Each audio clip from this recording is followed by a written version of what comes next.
ರಾಜ್ಯ ಸರ್ಕಾರದ ಆದೇಶವನ್ನು ಸರ್ಕಾರಿ ಶಾಲೆಗಳು ಕಿಂಚಿತ್ತೂ ಪಾಲಿಸದಿರುವುದು ಬೆಳಕಿಗೆ ಬಂದಿದೆ. ಇದೀಗ ನಾವು ಹೇಳಲು ಹೊರಟಿರುವುದು ಕಾಗವಾಡ ತಾಲೂಕಿನ ಊಗಾರ್ ಖುರ್ದ್ ಗ್ರಾಮದ ಸರ್ಕಾರಿ ಶಾಲೆ ಬಗ್ಗೆ.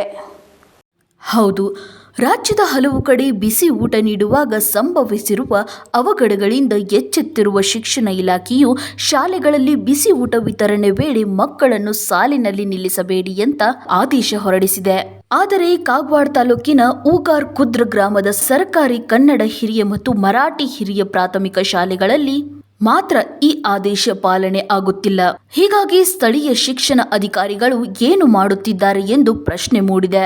ಮಕ್ಕಳನ್ನು ಸಾಲಾಗಿ ನಿಲ್ಲಿಸಿ ಊಟ ನೀಡಲಾಗುತ್ತಿದ್ದು, ಇದರಿಂದ ಅಪಾಯ ಸಂಭವಿಸಲಿದೆ. ಪುಟ್ಟ ಮಕ್ಕಳ ಜೀವನ ಜೊತೆ ಚೆಲ್ಲಾಟ ಆಡಬೇಡಿ. ಕೂಡಲೇ ಸ್ಥಳೀಯ ಅಧಿಕಾರಿಗಳಿಗೆ ಎಚ್ಚೆತ್ತುಕೊಂಡು ಕ್ರಮ ಕೈಗೊಳ್ಳಬೇಕಾಗಿದೆ.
Siapa?